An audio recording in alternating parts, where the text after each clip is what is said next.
Dear Diary, Diary of a Procrastinator.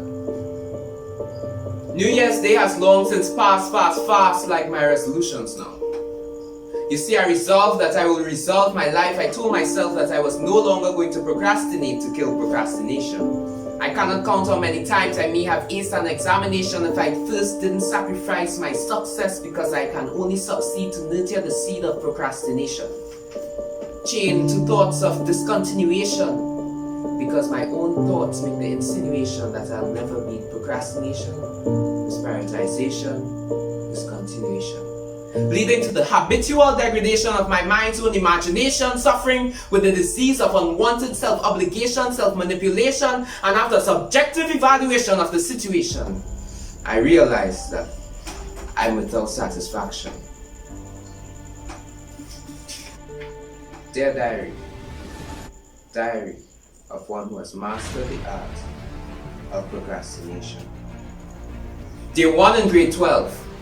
I had my motivation on 100. Now I dread the dead feeling of opening a book to study.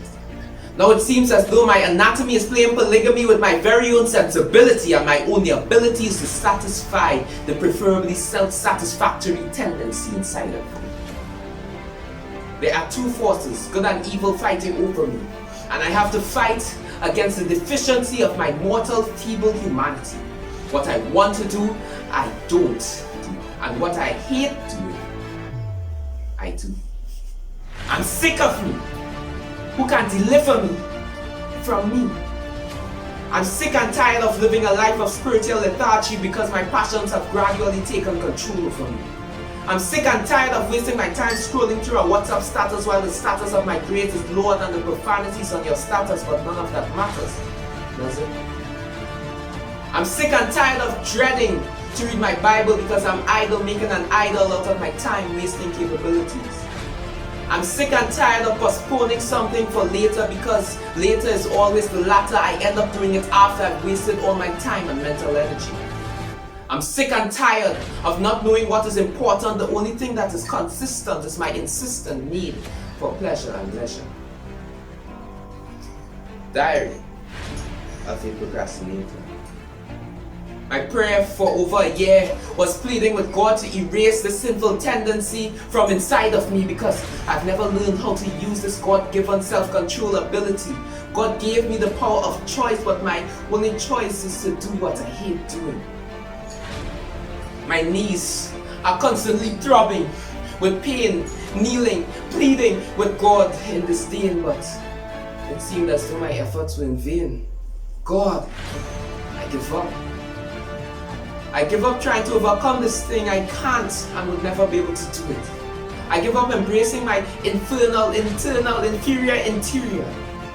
And I will now trust in the only superior exterior. I will take on your behavior, and you already died to be my savior. I give up my tendency of dependency on my own strength and grasp your entire arm's length. I give up returning like a dog back to its vomit, but I'm done trying. I need you to help me stop it.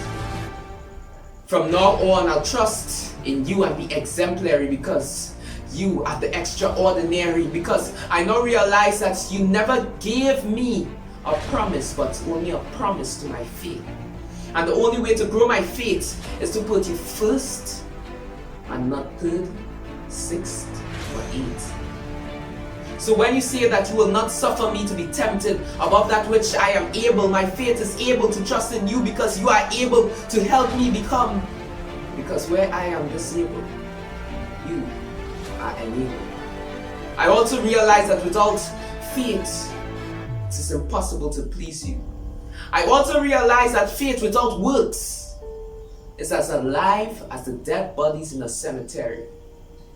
But the only works that I deem necessary is making the effort to come to you, the legendary, and let your dispensary of love make that revolutionary change inside of me. Thank you, God. I understand now. Signed, Darian Cunningham. Diary of an Overcomer.